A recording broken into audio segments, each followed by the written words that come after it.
একটা খবর, জামালপুর ১ আসনের সাবেক এমপি নূর মোহাম্মদ গ্রেপ্তার। অনেকদিন পর, প্রায় ২ বছর ২.৫ বছর পর এখনো আওয়ামী লীগের এমপি ধরার কি এমন আছে, কি এমন বার্তা আছে?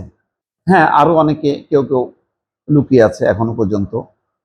তারা তাদের বেশভূষা পাল্টে বিভিন্ন জায়গায় ছড়িয়ে ছিটিয়ে আছে, এবং এই গ্রেপ্তারের পর এখনো যারা দেশ ছাড়তে পারেননি বা লুকিয়ে আছেন বা আস্তে আস্তে তারা বেরোনোর চেষ্টা করছেন, তাদের মধ্যে একটা আতঙ্ক ধরবে।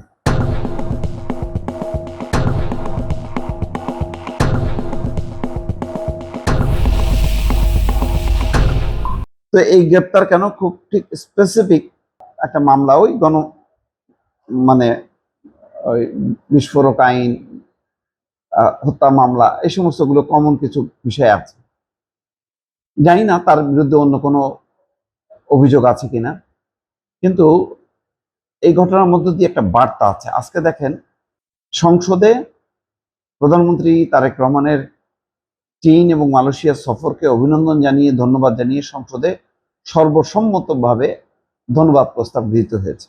এটা মিন করে যে বাংলাদেশে এখন সরকার এবং বিরোধী দল যে যে মেরুতে থাকুক না কেন, যে ধরনের বিরোধিতায় থাকুক না কেন, পাল্টাপাল্টি চলুক না কেন, আওয়ামী লীগ ইস্যুতে, ভারত ইস্যুতে তারা কিন্তু ঐক্যবদ্ধ। এবং গত 18 মাসে ইউনূস সরকার এবং এই সরকারের 4 মাস যদি ধরি, তাহলে 24 মাসে, প্রায় 2 বছরে একটা জিনিস প্রতিষ্ঠিত হয়েছে, যে আওয়ামী লীগ এবং ভারতের বিরুদ্ধে একটা জাতীয় ঐক্য গড়ে উঠেছে। সেখানে আওয়ামী লীগ যেহেতু এখনো নেতৃত্ব শেখ হাসিনা ধরে রেখেছে, তিনি অডিও বার্তা দিয়ে নিজেকে আওয়ামী লীগের সভাপতি হিসাব করে তিনি আবার রাজনীতিতে পুনর্বাসিত হতে চান, বা আওয়ামী লীগের রাজনীতি এখানে চালু করতে চান, তার পক্ষে ভারত এবং পশ্চিমাদেরকে সংগঠিত করতে চান, কিন্তু সেগুলো সফল হবে না এই কারণে যে এখানে যে বড় রাজনৈতিক দলগুলো, বিএনপি, জামাত বা অন্যান্য, কেউ এইটা সাপোর্ট করবে না। এবং এটা একটা 5ই আগস্টের গণঅভ্যুত্থানকে বিদেশিরা যেভাবে দেখেছে, তাতে দেখেছে তারা এটা সত্যিকার অর্থেই জনতার একটা অভ্যুত্থান। এটা আওয়ামী লীগ যতই বলুক না কেন এটা জঙ্গিবাদ, মৌলবাদের চক্রান্ত, এটা হবে না। এই কারণে সাম্প্রতিক সময়ে আওয়ামী লীগের তৎপরতা বেড়েছে, ভারতের সাথে সম্পর্কটাও তুলনামূলকভাবে ভালো হয়েছে, এবং পর্যটন ভিসা চালুর মধ্য দিয়ে মানুষের যাতায়াত বাড়বে।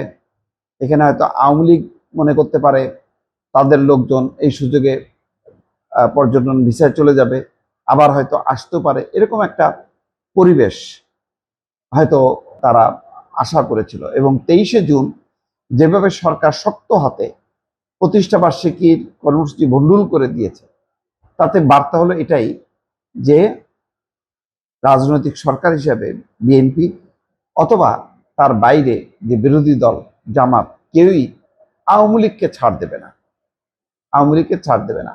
নির্বাচনের সময় শিথিল ছিল, নির্বাচনের সময় ভোটের ব্যাপার ছিল, সেই কারণে অনেকে গেছে আওয়ামী লীগের কাছে, আওয়ামী লীগের সমর্থকদের ভোট চেয়েছে, ওই হিসাবটা অন্য। কিন্তু সত্যিকার অর্থে রাজনীতির মাঠে আওয়ামী লীগ কার্যকর থাকুক, এইটা গ্রহণযোগ্য হবে না। সেই কারণে বিএনপি সরকার আস্তে আস্তে, কিন্তু প্রথম দিকে মনে হচ্ছিল বেশ রিল্যাক্স, এখন কিন্তু তারা কঠোর হচ্ছে। সেটা নিশ্চয়ই দৃশ্যমান হয়েছে। জাহিদুর রহমান যেভাবে দিল্লি থেকে ব্যাক করলেন এবং পুরো সরকার তাকে যেভাবে সাপোর্ট দিয়েছে, তাতে পরিষ্কার যে বাংলাদেশ মাথা নত করে কারোর সাথে সম্পর্ক করবে না।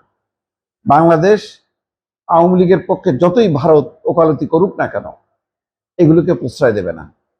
এবং আওয়ামী লীগ আলটিমেটলি পশ্চিমা দেশ বা ভারত কখনো তাদের পক্ষে সোচ্চারভাবে বক্তব্য রাখবে না, কারণ 5ই আগস্টের গণঅভ্যুত্থানটা সারা বিশ্ব মেনে নিয়েছে। তারা দেখেছে এটা মানুষের অভ্যুত্থান, এটা কোনো মৌলবাদী জঙ্গিবাদীদের কোনো চক্রান্ত না, এটা সত্যিকার অর্থেই একটা মানুষের অভ্যুত্থান। সুতরাং সেই অভ্যুত্থানে সরকার বিরোধী এই পক্ষের সঙ্গে পুরো বিশ্ব থাকবে, দেশের মানুষও থাকবে। এই অবস্থায় আওয়ামী লীগকে একটা বার্তাই হয়তো দিল বিএনপি এই নূর মোহাম্মদকে গ্রেপ্তারের মধ্য দিয়ে, যে না, শেখ হাসিনার নেতৃত্বে এই আওয়ামী লীগের সঙ্গে বিএনপি বা জামাত কেউই আপোষ করবে না।